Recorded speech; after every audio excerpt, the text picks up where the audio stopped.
دو نہیں ایک پاکستان کا جو نعرہ ہے وہ تبھی پورا ہو سکتا ہے جب میرا کے پی کے کا وہ پٹھان یا ہزارے وال پگڑی پہن کے، دستار پہن کے، داڑھی رکھ کے، پانچے ٹخنے سے اوپر کر کے، ویسٹ کوٹ پہن کے جب کسی چوک چوراہے سے گزرے گا تو اس کو بھی وہی پروٹوکول دیا جائے گا جتنا ایک پینٹ کوٹ اور ٹائی پہننے والے کو دیا جاتا ہے، تو میں سمجھوں گا پاکستان خود مختار ہو چکا ہے۔ وہی شہید سیالوی جب چھترالی ٹوپی پہن کے پٹھانوں کا حلیہ اختیار کر کے جب چوکی سے گزرتا ہے تو پوچھا جاتا ہے کہاں سے آئے ہو، کہاں گئے ہو، لیکن وہی شہید سیالوی جب پینٹ کوٹ پہن کے اینکے لگا کے جاتا ہے تو خواہ میں سلوٹ بھی مار دیتے ہیں کہ صاحب جا رہے ہیں۔ تو اقبال یہی تو روتے تھے، یورپ کی غلامی پہ رضامند ہوا تو، مجھ کو گلا تجھ سے ہے یورپ سے نہیں ہے۔ جب تک یہ سی وی لے کے، آپ لوگوں میں سے جو نوجوان ہیں بھائی جان مجھے بتاؤ نا، جب تک سی وی لے کے ایم این اے کے پاس نہیں جاتے یا کسی دفتر میں نہیں جاتے کہ جناب میں آپ کا نوکر بننا چاہتا ہوں، میں آپ کے بوٹ پالش کرنا چاہتا ہوں، میں آپ کی نوکری کروں گا، میں آپ کی خدمت کروں گا، میں آپ کی چاپلوسی کروں گا اور میں بہت اچھی چاپلوسی کر سکتا ہوں باقیوں کی نسبت، تب تک کیا وہ آپ کو نوکری پہ رکھے گا؟ نہیں رکھے گا نا۔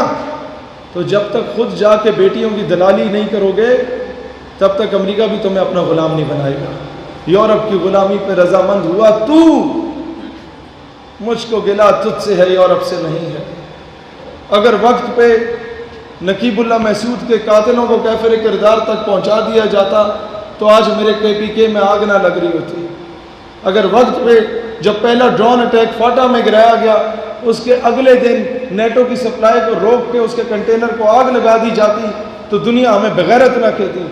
اگر وقت پہ جب انٹرنیشنل کورٹ آف جسٹس میں جا کے کلبھوشن یادو کا سٹے آرڈر لے لیا ہندوستان نے، اس کے اگلے دن اے پی ایس پشاور کے سامنے اسے پھانسی کے پھندے پہ لٹکا دیا جاتا تو دنیا پاکستانی قوم کو غیرت مند قوم سمجھتی، بیکاری نہ سمجھتی۔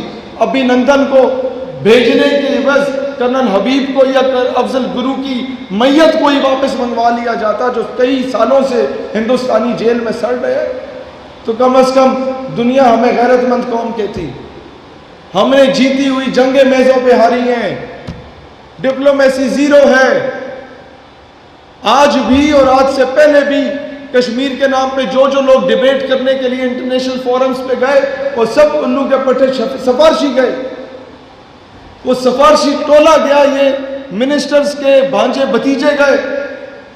اور ہوا کیا کہ جب انٹرنیشنل فورم پہ آپ کیس لڑتے ہیں کہتے ہیں وہ کشمیر میں بڑا ظلم ہو رہا ہے، زیادتی ہو رہی ہے، او ہو، انڈیا کہتا ہے یہ نہ کرو، تم مجھے بتاؤ فلان ریزولوشن کے مطابق کیا ہے، فلان ریزولوشن کے مطابق کیا ہے، یہ کیا ہے، وہ کیا ہے، اس قانون کے مطابق کیا ہے، تو ہمارا بندہ کہتا ہے یہ تو مجھے نہیں پتا لیکن ظلم بڑا ہو رہا ہے۔ او بھائی جان یہ باتیں پنڈ دیہات میں ان پڑھ لوگوں کے سامنے کر لو وہ مان لے گا، آپ نے جب انٹرنیشنل سطح پہ جانا ہے تو اس کیلیبر کی جا کے بات کرنی ہے۔ یہی وجہ ہے کہ ہم کشمیر کا سودا کر آئے۔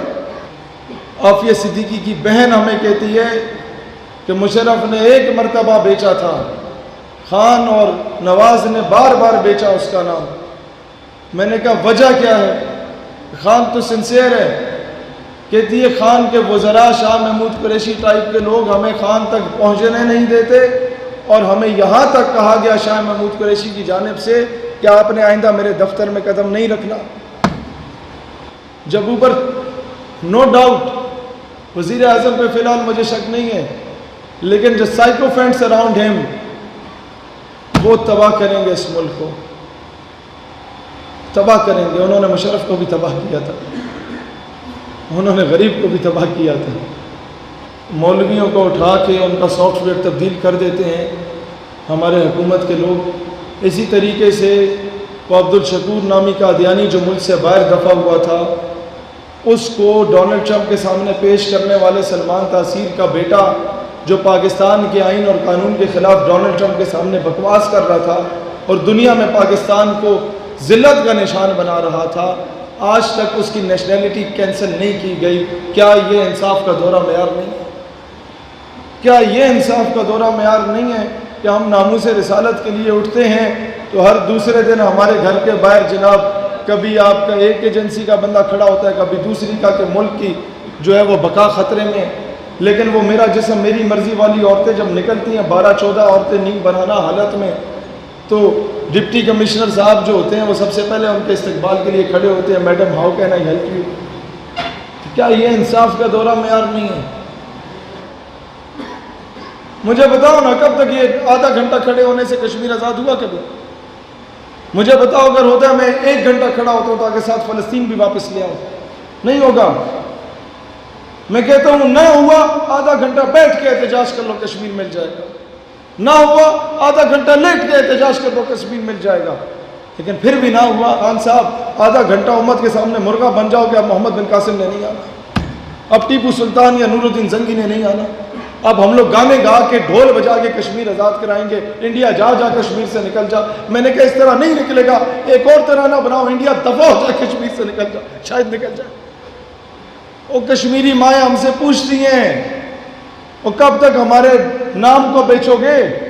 ہمارا بچہ جب بازار میں نکلتا ہے تو ہندوستانی فوج اسے گریبان سے پکڑ کے پوچھتی ہے، آگے وہ پاکستان سے خالد بن ولید کے وارث،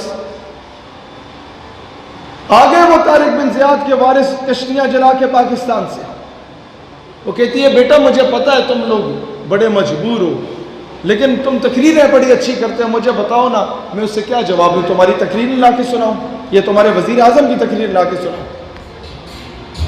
دوستانے سے بتا، یہ جب بیک گراؤنڈ میں یہ لگتا ہے اس کا مطلب ہے کہ آپ ذرا ختم کریں.